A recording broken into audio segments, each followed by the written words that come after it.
Here is a story I tell to many visitors, a small tale of tea for two and home repair. It is made large because it is about Frank Lloyd Wright and our sincere desire to honor a masterpiece while still living in it. I would like to welcome all to Ray Brandes' house, designed by Frank Lloyd Wright in 1952 and built by Ray Brandes in 1953. Have you heard the term Usonian? Well, that's the style of our house. My husband John and I bought Brandes' house in June 2013. Under the window is half of what Wright called the workspace, the side of our kitchen where this tale of woe takes place. As you can see, the components of the workspace are seamless, and I mean seamless, stainless steel for the backsplash and cooktop, and cherry wood for the cabinets.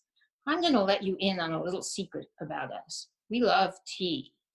We brew all kinds at Brandes' house. There's always a kettle on. If you want to know what's in our kitchen drawers, well, take a look. We don't have many, and two of them are full of tea.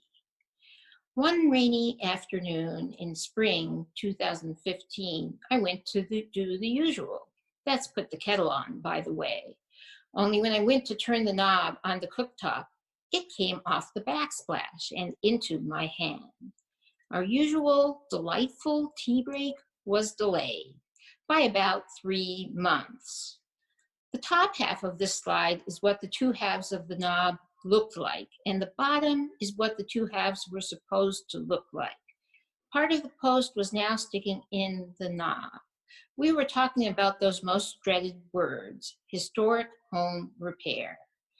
The owner of the local repair shop came for a look because it turned out he was mostly just intrigued by the idea of a cooktop designed by Frank Lloyd Wright.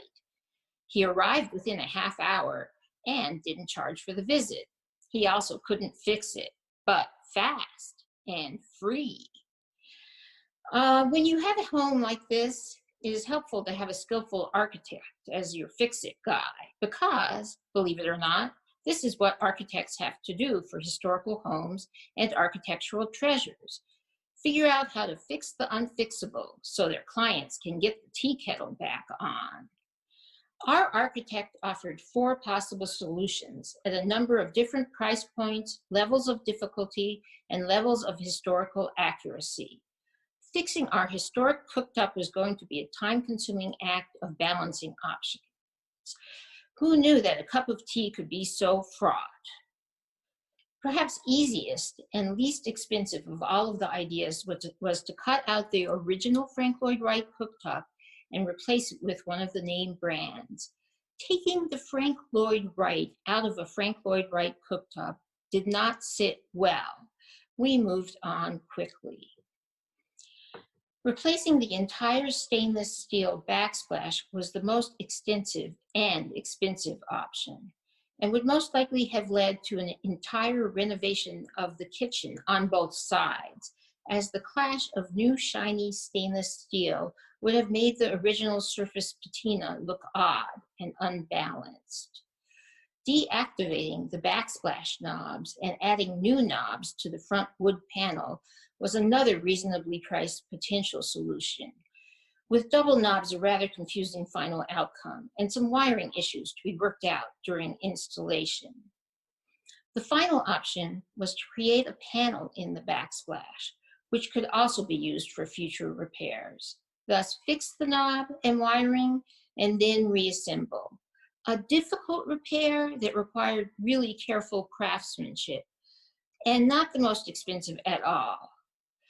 After much back and forth and cups of tea to settle our thoughts, we decided to create the panel in the backsplash, and it was a success. Guests today do not notice unless and until we give them a cup of tea and a story to go with it. We have found that living at Brandes' house has been entirely our cup of tea. The experience brings us so much daily joy that it is our pleasure to maintain the house. The house is taking care of us and has become intrinsic to our well-being. We enjoy sharing our sense of wonder with visitors through the Frank Lloyd Wright Building Conservancy. Before the phrase social distancing existed, this is what a tour of our home looked like. We opened Branda's house through the Conservancy with our arms held wide, and you, as our guests, have enjoyed the welcome. Frank Lloyd Wright was a prolific architect, and about 250 of his residential buildings are in private hands like ours. And you can discover more about the Conservancy's special events by going to their website. The Frank Lloyd Wright Building Conservancy seeks to preserve the remaining built work of Frank Lloyd Wright through advocacy, education, and technical assistance to homeowners and building stewards. This is the 30th anniversary of Saving Wright. In 2019, the Conservancy connected 25 new people like you to buy Wright homes through Wright on the Market. A total of 130 building stewards, including us as homeowners with vital projects, were helped. No wonder Frank Lloyd Wright homeowners welcome Conservancy members into their homes. Until we can reconnect in person, the Conservancy has, along with the Coalition of Public Sites, created a weekly virtual sites visit. You can find out more on the Conservancy's home page. Thank you so much for your time today.